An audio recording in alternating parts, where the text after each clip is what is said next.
신고자입니다. 여러분 중에 누군가가 법적인 소송에 휘말려 있다고 생각을 해보고 있습니다. 변호사를 선임을 해야 됩니다. 변호사를 선임을 했습니다. 그런데 문제는 이 변호사가 이 사건의 중대 사안이 무엇인지를 핵심적인 사안이 무엇인지를 정확하게 간파해내지 못한다는 것입니다. 변주만 누리고 있습니다. 이렇게 되면 의뢰인 입장에서는 정말 한장을 놓칩니다. 변론을 잘하는 변호사는 직감적으로 사건이 들어왔을 때 그 즉시 어느 것이 중대한 사안이고 그렇지 않은지를 거의 본능적으로 직감적으로 알아낼 수 있어야 합니다. 의사도 마찬가지입니다. 의사가 환자를 대할 때 이 환자에 대한 수많은 정보를 수집하게 될 것입니다. 알아도 되는, 몰라도 되는 그런 수많은 정보들을 수집하게 되어졌을 때 의사로서의 해야 될 본분은 이것들 중에서 많은 것들을 제쳐두고 모든 것을 무시하고 이 환자에게 어느 것이 가장 중요한 사안인지를 가능한 빠른 시간 내에 캐치해내는 것입니다. 비단 법조인이나 의료인만 그러겠습니까?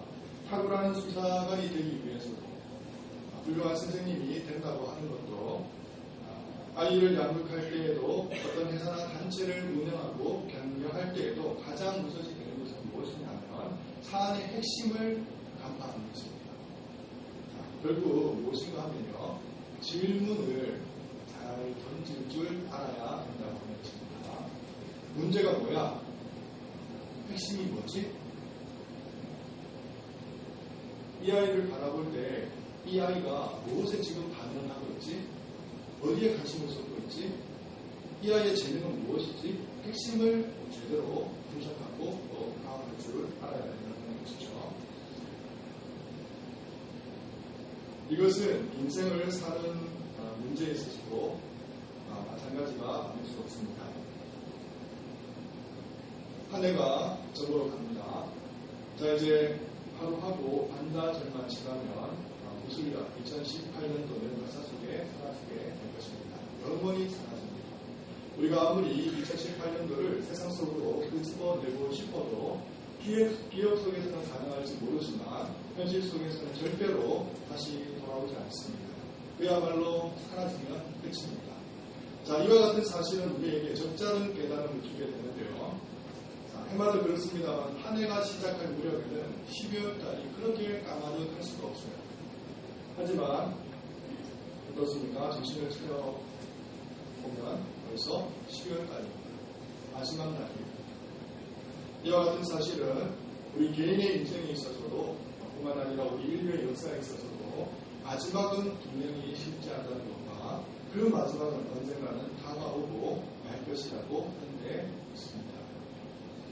여러분, 이 세상을 살아가는 데는 두 가지 역사관을 갖습니다. 하나는 직선적인 역사관이고요. 하나는 순환적인 역사관이고요. 세상이 돌고 돈다는 것입니다. 시간은 끊임없이 쳇바퀴처럼 돈다는 것이고 직선적 역사관은 시작이 있으면 끝이 있다는 얘기입니다. 두 가지 외에는 있을 수가 없습니다. 자, 그런데 이 순환적인 역사관의 오류와 그 모순점을 제가 좀 말씀을 드리려고 합니다. 대체로 이 순환적 역사관을 가지고 있는 사람들은 무엇을 얘기하느냐 하면 은혜를 얘기하죠. 전생을 얘기합니다.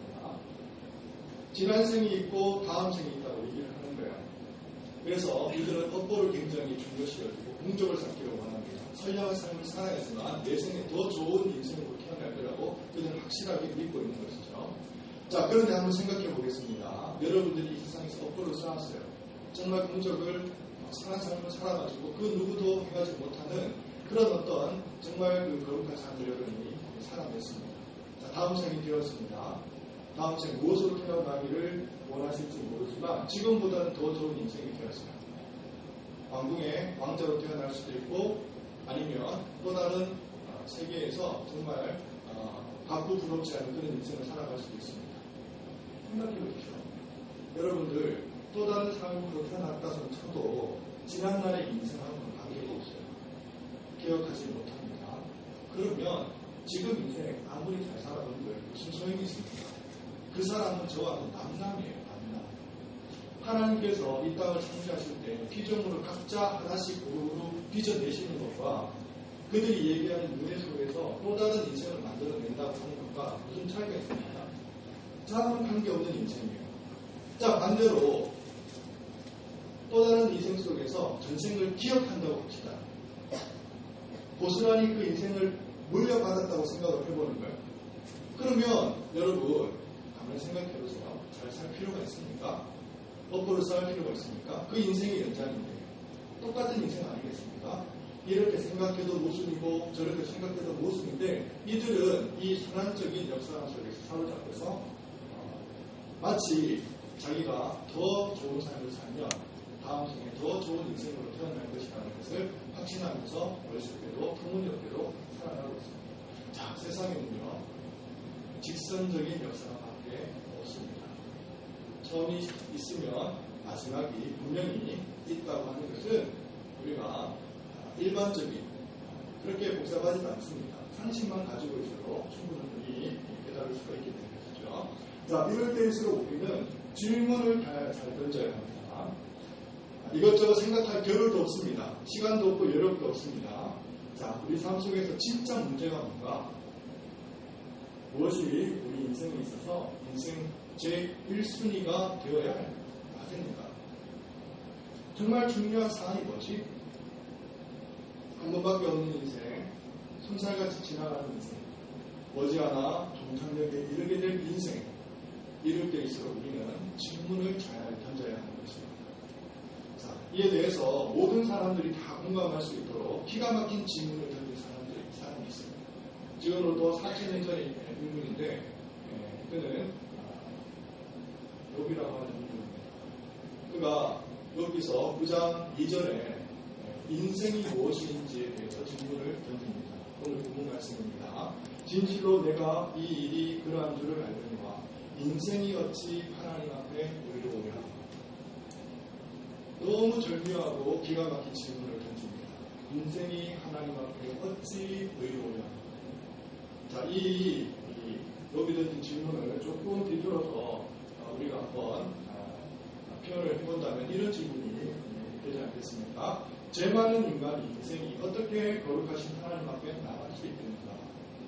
불변한 이 인생이 청결하신 하나님 앞에 어찌 그분 앞에, 그분의 존재 앞에, 그분의 보좌 앞에 나가서 내가 어쩔 수 있으며 그분과 함께 대화할 수 있으며 나의 고민을 터놓을 수 있으며 그분과 함께 어떻게 살 수 있으며 사이좋게 그분과 함께 어떻게 지낼 수가 있겠는가? 사실 이것은 세상의 딜레마였습니다. 너무 사이가 안 좋은 거예요. 하나님과 가까워질 수가 없었던 거죠. 하나님의 감독이 너무 멀어지게 된 것입니다. 창세기 6장 3절에 이렇게 말씀하고 있습니다. 여호와께서 이르시되 나의 영이 영원히 사람과 함께 하지 아니하리니. 하나님께서 이미 선언해 버리신 것입니다. 더 이상 하나님께서 인간과 함께 하시지 않겠다고 천명을 해버리신 겁니다. 이것은 인간의 역사가 되겠습니다. 여기서부터 출발합니다. 하나님께서 인간으로부터 칼라서진 것입니다. 파혼을 해버린 겁니다. 이혼을 해버렸습니다. 혼인사회는 완전히 갈갈이 찢어버렸습니다. 인간으로부터 완전히 떠나버리셨습니다. 자, 우주공산이 되었습니다. 영화를 이렇게 관람을 하고 있는데 갑자기 주인공이 사라져버린 거예요. 사라져버렸습니다. 한동안 빈 필름이 계속해서 돌아갑니다. 역사는 그렇게 공전하면서 지금까지 흘러온 것처럼 보였습니다. 자, 그런데 이런 고리 깊은 하나님과의 인간과의 관계적인 어떤 단절 속에서 하나님께서는 무엇을 계획하시고 또 의도하시고 추진을 해오시느냐면요. 프로젝트입니다. 프로젝트. 회복의 프로젝트. 회복의 프로젝트. 이름하여 일명 임마누엘 프로젝트입니다. 임마누엘 프로젝트는 서서히 조금씩 움직이시면서 가동하시면서 역사 속에서 이것을 실현해 가고 계셨습니다. 하나님께서 이제 영화 속으로 다시 등장합니다. 주인공이 나타나셨습니다. 근데 나타나시는 거 보니까 꼭 사람들을 데리고 나타나는 거예요. 사람들을 데리고 나타납니다. 그렇게 나타나신 하나님께서 말씀 속에서 이렇게 선포하셨습니다. 여호와께서 이삭에게 나타나 이르시되 이 땅에 거류하면 내가 너와 함께 있어 내게 복을 주고 내가 이 모든 땅을 너와 내 자손에게 주리라. 함께 있다고 말씀하십니다. 함께. 계속해서 말씀하십니다. 여호와께서 야곱에게 이르시되 내 조상의 땅 내 족속에게로 돌아가라. 내가 너와 함께 있으리라. 함께 있다고 말씀하십니다. 계속해서 말씀하십니다. 여호와께서 요셉과 함께 하심으로 그가 형통한 자가 되어. 요셉이 형통한 사람이 되었는데 그 이유가 어디 있냐니까 하나님께서 함께 해주셨기 때문에 가능했다고 성경은 우리에게 증언해 주고 있는 것입니다. 하나님이 이르시되 내가 반드시 너 모세와 함께 있으리라. 내가 그 백성을 애굽에서 인도하여 낸 후에 너희가 이 산에서 하나님을 섬기리니 이것이 내가 너를 보낸 증거니라. 아브라함에서부터 이삭, 야곱, 요셉, 모세 이르기까지 그 이외에도 여호수아, 삼손, 사무엘, 입다, 다윗, 솔로몬, 에스라, 느헤미야에 이르기까지 그 외에도 수많은 헤아릴 수 없는 정말 수천의 사람에 이르기까지 이 땅에서 하나님과 함께 살다가 그 은혜를 경험하다가 마침내 저천국으로 인도함을 받은 사람이 부지기수에 이르렀다고 하는 것입니다. 자, 이것이 구약입니다. 구약의 역사가 되겠습니다. 회복의 프로젝트, 임마누엘의 프로젝트 제1탄입니다. 제1탄. 자, 이제부터 제2탄이 실현되기 시작합니다. 그럼에도 불구하고 인간들이 믿지 못하는 거예요. 여전히 의심이 많은 인생들이라 하나님께서 함께 하셨던 인생들을 다 목도했는데 분명히 눈으로 보고 손으로 만진 바 되었는데 증인이 분명히 살아있는데 그럼에도 불구하고 나의 경험이 아니다 보니까 믿지 못하는 겁니다. 그런 어리석은 백성들을 위해서 불쌍한 백성들을 위해서 하나님께서 취하신 모형물이 있는데 이름하여 성막이라고 하는 것입니다. 성전. 하나님께서 이제 가시적으로 보이시기 시작합니다. 눈으로 목도해라. 분명히 보아라. 의심하지 말고 의구심을 갖지 말고 불평하지 말고 원망하지 말고 분명하게 봐라. 성막을 지어주시면서 성전을 지어주시면서 영원히 하나님의 영광이 그곳에 머무는 것을 봅니다. 하나님의 셰키나의 영광이 구름의 영광이 늘 그곳에 머물렀습니다. 자, 우리가 집으로 돌아가면 부모니까 그곳에 머무시는 것처럼 우리가 소일거리를 하다가 광야에서 소일거리를 하다가 진 중앙을 쳐다봅니다. 하나님이 그곳에 계신 거예요. 친구들과 늘 열심히 밖에서 공놀이 하다가 진 중앙을 보니까 하나님이 그곳에 계신 겁니다. 머무르시는 겁니다. 임재하시는 거예요. 백성의 장로들이 모여서 회의하다가 이제 진 중앙을 바라보는데 여전히 그곳에 하나님이 계신 겁니다. 하나님께서 함께 하신다는 것을 눈으로 볼 수 있도록 하나님이 성막을 지어주셨다고 하는 것입니다. 하나님의 임마누엘의 프로젝트 이제 드디어 제 3탄이 열리기 시작하는데요. 하나님의 영원한 계획과 의도가 마침내 역사 속에서 실현하는 때가 서서히 다가오고 있었습니다. 이제는 일시적인 것도 아니고 이례적인 것도 아니고 가시적인 것도 아닙니다. 하나님의 영광만이 머무는 것이 아닙니다. 실체가 오시겠다는 겁니다. 하나님 그분이 오시겠다고 말씀하셨습니다. 보라, 처녀가 잉태하여 아들을 낳을 것이요 그의 이름은 임마누엘이라 하셨으니 이를 번역한즉 하나님이 우리와 함께 계시다 하니라. 자, 이제는 모형이 아닙니다. 실체가 오십니다. 일종의 그림책만 보여주다가 하나님께서 그림책에서 툭 튀어나오신 것입니다. 단지 그의 영광만이 아닙니다. 하나님이 우리와 함께 계시기 위해서 하나님께서 우리와 함께 하신다는 것이 성전의 뜻이었는데 성전의 뜻을 이름으로 가지신 분이 이 땅 가운데 나타나시고 태어나시고 인재해 주셨다고 하는 것입니다. 자, 요한 사도가 이 부분에 대해서 그의 복음서를 통해 아주 절묘하게 묘사하는 부분이 있는데요.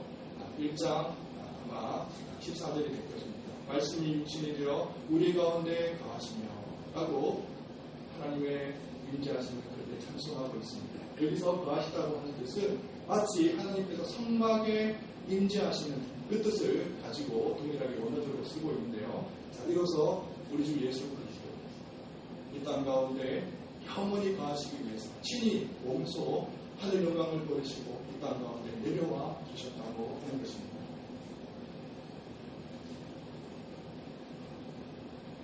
복음서의 처음 내용이 임마누엘로 시작됐습니다.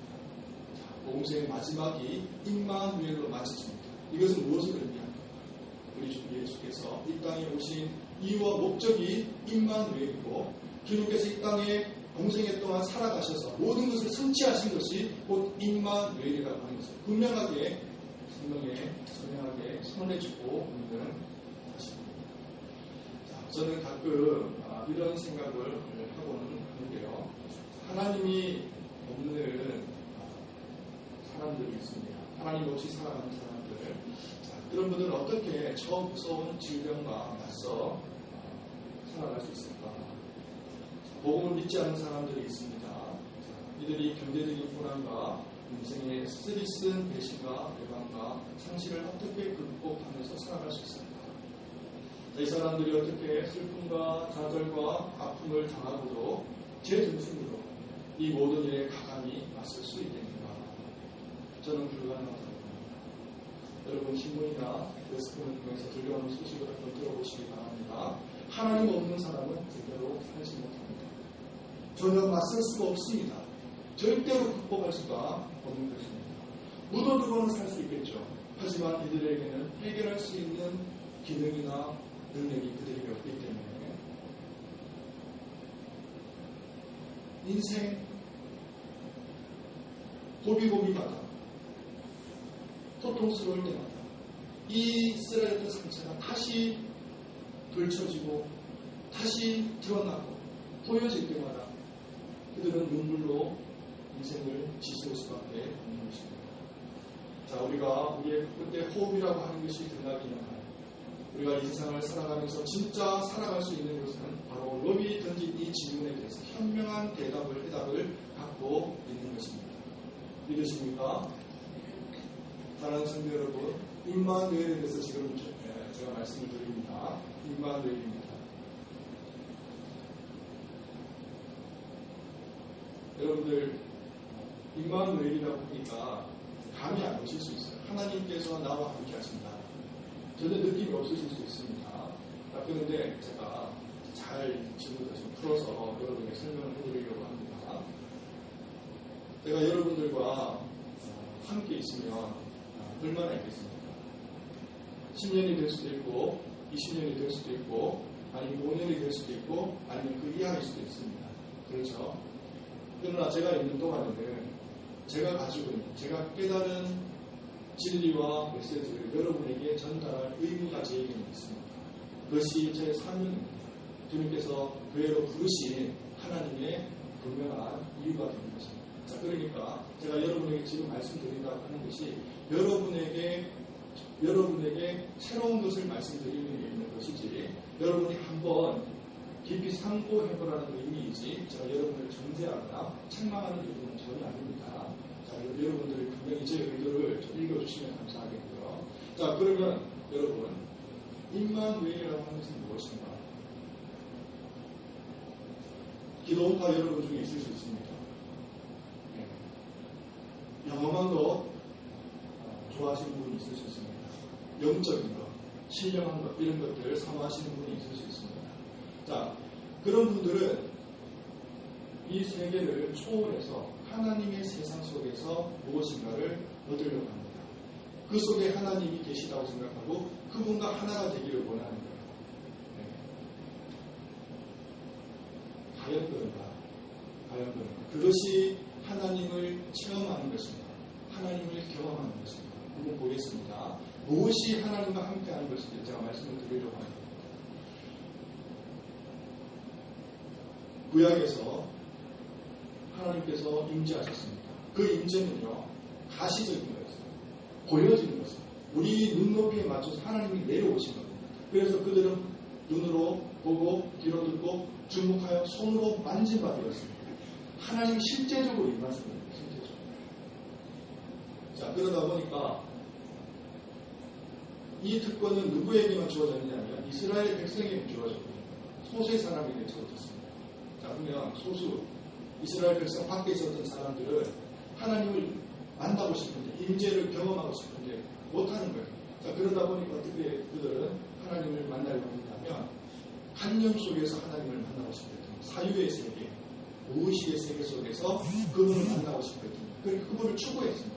끝까지 추구했습니다. 그 세계 속에 하나님이 있으려니 생각하고 끊임없이 나가는 겁니다. 그러다 보니까 헬라의 많은 철학자들, 이를테면 소크라테스라든지 아리스토텔레스라든지 아니 플라톤이라든지 이런 사람들이 하는 얘기가 뭐냐면 이데아가 있다. 초월의 세계가 있다고 생각을 하는 겁니다. 자, 그 속에서 놀라운 일들이 경험되어졌습니다. 만나는 것처럼 보였습니다. 그런데 보시면 자, 이것이 경험입니까? 아니면 관념입니까? 사유입니까? 제 생각의 끝이에요. 끝. 그것이 과연 초월의 세계입니까? 초월의 세계는 우리가 인지할 수 없는 것입니다. 우리는 발견할 수 없는 것입니다. 우리가 경험되어질 수 없는 것인데 우리의 사유의 끝에서 경험되어지는 것이라고 해서 그것이 참담 경험이 될 수 있겠습니까? 그것이 만약에 하나님이 계시는 것이라면 그것이 초월한 것이라고 생각할 수 있겠습니까? 많은 사람들은 여기에 함정에 빠져들어서 사유하는 것인데 관념인데 경험한다고 생각합니다. 경험한다고 생각합니다. 그래서 그 경험을 추구합니다. 여러분 잘 아셔야 됩니다. 성령 하나님께서는요, 절대 무의식 속에서는 역사하지 않습니다. 무의식 속에서 역사하시는 실체가 있는데 그는 다름 아닌 사탄입니다. 우리의 생각이 허물어졌을 때 사탄은 그때를 기다립니다.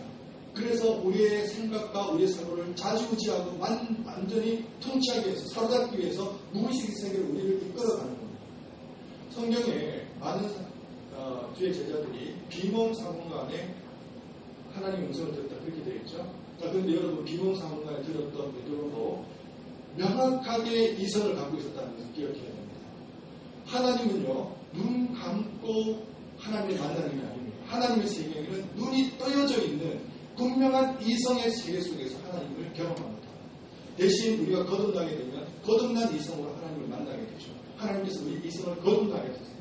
그 이성이라고 하는 다른 것이 아니라 지성과 감성과 의지와 양심을 포함하는 것입니다. 자, 그러니 이 세계 속에서 경험되어지는 것이 참된 것인가? 아니면 나는 단지 글을 읽을 뿐이고 나는 단지 고민할 뿐이고 나는 단지 탐구하고 연구할 뿐인데 이곳에서 발견되어지는 하나님이 경험되었습니다. 여러분 판단하셔야 됩니다. 자, 여러분, 사랑하는 성도 여러분, 하나님께서 왜 이 땅에 내려오셨습니까? 이끌어 가시지. 통일의 세계를 이끌어 가시지. 왜 이 땅의 3차원 세계에, 현실 세계에 그분이 내려오셨겠냐 말이에요. 다 경험되어지도록 하셨습니다. 다 눈으로 볼 수 있도록. 손으로 만짐과 들고 주목하여 눈으로 볼 수 있도록 다 하셨습니다. 이스라엘의 제자들이나 하나님의 백성들은 그것이 너무나 선명하기 때문에 내가 요한 사도가 요한일서 1장 4절에 뭐라고 그러냐, 내가 이것을 기록하면 영원한 생명이 되시고 말씀이신 영원한 말씀이 이 땅에 오셨는데 내가 보았다는 겁니다. 내가 만져보았다는 겁니다. 내가 경험했다는 것입니다. 그럼에도 불구하고 여전히 그분이 나와 함께 하신다는 겁니다. 이것을 쓰면 우리의 기쁨이 충만하게 하려 합니다. 우리의 기쁨이 충만하게 하려 합니다. 다른 것이 아니라 여러분, 사람은요, 기록하기를 본능적으로 태생적으로 타고납니다. 왜냐하면 내가 좋은 것을 발견했잖아요. 내가 정말 진리를 깨달았잖아요. 그러면 그것은 기록하려고 본능이 움직입니다. 남겨야 되기 때문에. 이것은 나 외에 다른 사람들이 깨달았다고 발견했다고 생각할 수 없는 것들이기 때문에 그 구조에 무엇인가를 기록하기 위해서 남깁니다. 자, 그러면 보십시오. 여러분, 욥기서를 보면 우리의 인생은 잠시 있을 것 같아서 잠시 왔다 가는 인생이라고 되어있습니다. 그래서 지혜로운 사람은 옛 선인들의 남겨진 기록물을 본다고 성경을 기록하고 있습니다. 자, 그러면 지혜로운 사람은 무엇을 보겠습니까? 책을 읽는 겁니다. 책을 보는 겁니다.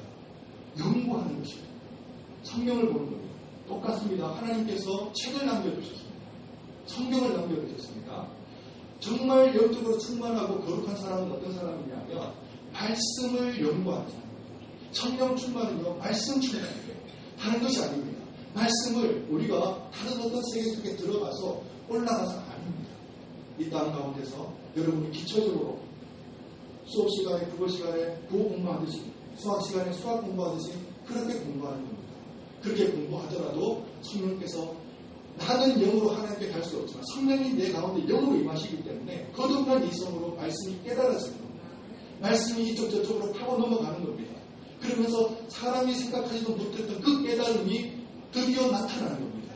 보여지는 겁니다. 임마누엘이라고 하는 것은 무엇이냐면요, 우리 심령 속에 사랑이 심겨졌다고 하는 것입니다. 하나님의 강력한 속성, 사랑이 심겨집니다. 그 사랑이 심겨지면 어떤 역사가 있냐면 하나님을 사모하고 추구하고 그분을 알아가고 싶다는 열망이 솟구쳐 오르는 것입니다. 자, 그러면 어디로 가야 되겠습니까? 말씀 속으로 들어가야 됩니다. 말씀 속으로 들어가야 됩니다. 말씀 속에서 그분을 알아내고 발견하고 그분을 찾아내는 겁니다. 진리를 깨달아가는 것입니다. 이것이 임마누엘인 줄 믿습니다. 이것이 경험된 신앙입니다. 이것이 체험된 신앙입니다. 절대 우리는 이 사실의 진리를 부정할 수가 없게 되어지는 것입니다. 사랑하는 성도 여러분, 자, 한 해가 저물어 가고 있습니다. 자, 이제 하루하고 반나절만 지나면 무술년 2018년도는 역사 속에서 사라지게 됩니다. 이와 같은 사실은 우리에게 적절한 깨달음을 주었습니다. 마지막이 있다는 것과 마지막이 마침내 언젠가는 도래하게 된다는 이 사실을 이해하는 것입니다. 자, 이러한 엄연하고 웅장한 사실 앞에 우리에게 가장 위로가 되고 또 가장 힘이 되며 가장 여러분을 안위하며 안도하며 평안하게 하며 행복하게 하며 기뻐하게 하는 것은 무엇입니까? 그것은 다름 아니라 하나님께서 이 역사의 세상 속에서 하늘 영광을 다 버리시고 내려오셨다고 하는 것입니다.